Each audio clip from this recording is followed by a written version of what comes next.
अस्सलाम वालेकुम। अच्छा, लास्ट वीडियो में हमने अरेनियस कॉन्सेप्ट पढ़ा था। आज हम पढ़ेंगे ब्रोंस्टेड लॉरी कॉन्सेप्ट। अब ये ब्रोंस्टेड और लॉरी ने कॉन्सेप्ट दिया था 1923 में। अब अकॉर्डिंग टू देम एसिड जो भी होते हैं वो प्रोटॉन डोनर होते हैं और हाइड्रोजन आयन लेते हैं, ठीक है।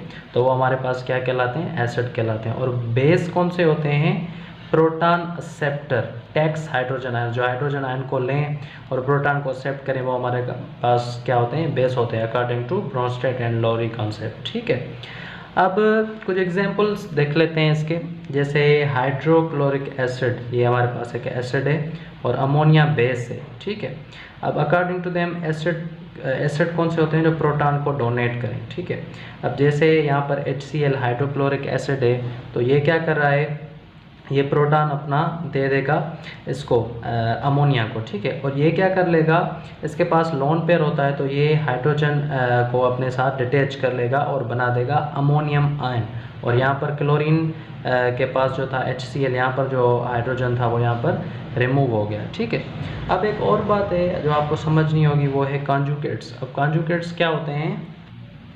तो कॉन्जुगेट्स क्या होते हैं? कॉन्जुगेट्स का हम कॉन्सेप्ट समझते हैं ताकि आपको अच्छे तरीके से क्लियर हो जाए कि कॉन्जुगेट्स क्या होते हैं, ठीक है। थोड़ा ऐसे कर लेता हूँ। अब कॉन्जुगेट्स, सबसे पहले कॉन्जुगेट एसिड देख लेते हैं। Formed when base accept proton, जो भी बेस है। अब यहाँ पर कौन सा बेस था हमारे पास? अमोनिया। इसने क्या किया? इससे जो प्रोटॉन है उसको एक्सेप्ट किया, तो ये क्या बन गया? इसका कॉन्जुगेट एसिड बन गया। ये यहाँ पर लिखा हुआ है ना, कॉन्जुगेट एसिड। तो कॉन्जुगेट एसिड क्या होता है? Formed when base accept proton, जो भी बेस है वो प्रोटॉन को एक्सेप्ट करेगा तो वो कहलाएगा उसका कॉन्जुगेट एसिड। और कॉन्जुगेट बेस क्या होता है? Formed when acid lose proton, तो जो भी प्रोटॉन है जब वो लूज करेगा तो वो कहलाएगा उसका कॉन्जुगेट बेस। अब ये देखें, ये एसिड है, इसने क्या किया? इसने अपना जो प्रोटॉन है वो डोनेट कर दिया, जो लूज कर दिया, तो इसका बन गया ये कॉन्जुगेट बेस, ठीक है। कुछ और एग्जांपल्स भी हम समझते हैं। एक और एग्जांपल से इसको समझते हैं। जैसे फॉर एग्जांपल HCl। अब हमें पता है कि HCl हाइड्रोक्लोरिक क्या है? ये एसिड है, ठीक है। एसिड है और ये जब रिएक्ट करता है वाटर से, ये हमारे पास बेस है, ठीक है। तो इसके पास ऑक्सीजन के पास लोन पेयर होता है, तो ये डिटैच कर लेगा हाइड्रोजन को। ये जब इसको डिटैच कर देगा तो ये बना देगा हाइड्रोनियम आयन, ठीक है। और प्लस में ये होगी, ये हो गया क्लोरीन, ठीक है। तो अब देखें, ये क्लोरीन आयन और हाइड्रोनियम आयन। तो ये देखें, जो एसिड है उसने क्या किया? अपना जो हाइड्रोजन आयन है उसको दे दिया। तो अब जो है ये क्या कहलाएगा? ये कहलाएगा इसका कॉन्जुगेट एसिड, ठीक है। कॉन्जुगेट एसिड, क्योंकि बेस ने क्या किया? बेस ने ये जो बेस था वाटर, उसने इसका जो प्रोटॉन है वो उसको एक्सेप्ट कर लिया, तो ये इसका बन गया कॉन्जुगेट एसिड। और ये बन गया कॉन्जुगेट बेस। क्यों? क्योंकि इसने क्या किया? जो प्रोटॉन था, कॉन्जुगेट बेस मैंने आपको बताया ना, conjugate base formed when acid lose proton. Acid ने जब प्रोटॉन लूज किया तो ये बन गया इसका कॉन्जुगेट बेस। एक और एग्जांपल से समझते हैं। जैसे CH3COOH, ये होता है एसिटिक एसिड, ठीक है। और ये एसिड, ये जब रिएक्ट करता है वाटर के साथ तो वो हमारे पास एक बेस है। अब देखें, अच्छा, ये रिवर्सिबल रिएक्शन है, ठीक है। ये रिवर्सिबल रिएक्शन यानी ऐसे वापस जो है वो बन सकते हैं। CH3COO plus H3O। अब देखें, समझे, अब यहाँ पर जो है वो कॉन्जुगेट बेस होगा और यहाँ पर कॉन्जुगेट एसिड होगा। रीज़न क्या है? रीज़न इसका ये है, देखिए मैंने आपको बताया ना कि कॉन्जुगेट एसिड क्या कौन से होते हैं? Formed when base accept proton. अब बेस, ये बेस था वाटर, इसने क्या किया, इसका प्रोटॉन एक्सेप्ट किया, तो ये इसका क्या बन गया, कॉन्जुगेट एसिड बन गया। और जो कॉन्जुगेट बेस है वो कब बनेगा, जब एसिड लूज करेगा प्रोटॉन को। तो यहाँ पर इसने क्या किया, लूज कर दिया, ठीक है, और इसने क्या किया, एक्सेप्ट किया। आई होप कि ये यहाँ तक क्लियर हो गया होगा। आगे चलते हैं। उसके बाद क्या होता है, एम्फोटेरिक सब्सटेंस। अब एम्फोटेरिक सब्सटेंस क्या होता है according to Lowry and Bronsted.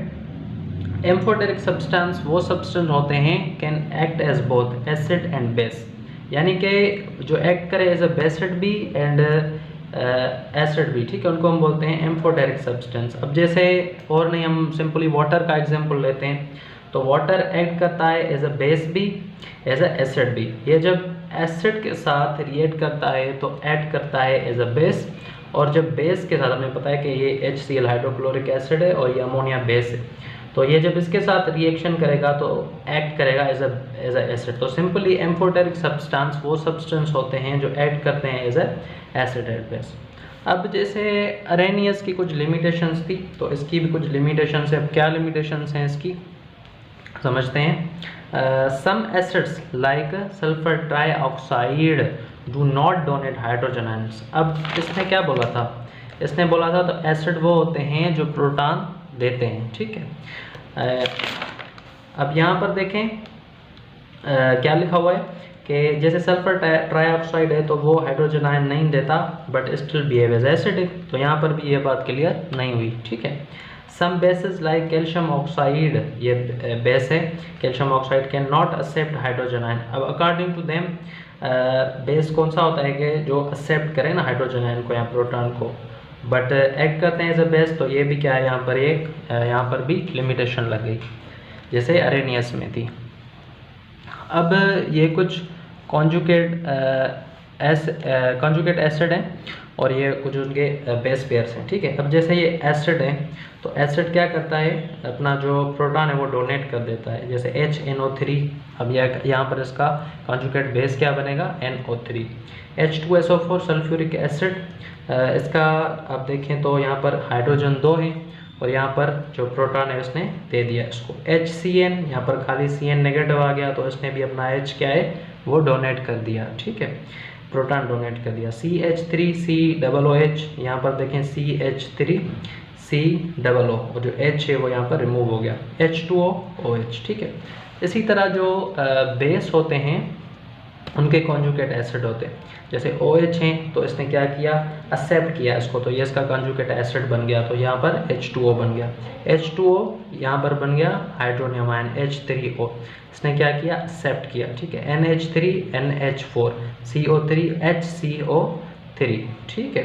तो सिंपली ये जो हैं इन्होंने क्या किया, ये इनके कॉन्जुगेट एसिड है, इसने हाइड्रोजन आयन क्या कर लिया या प्रोटॉन को एक्सेप्ट कर लिया, ठीक है।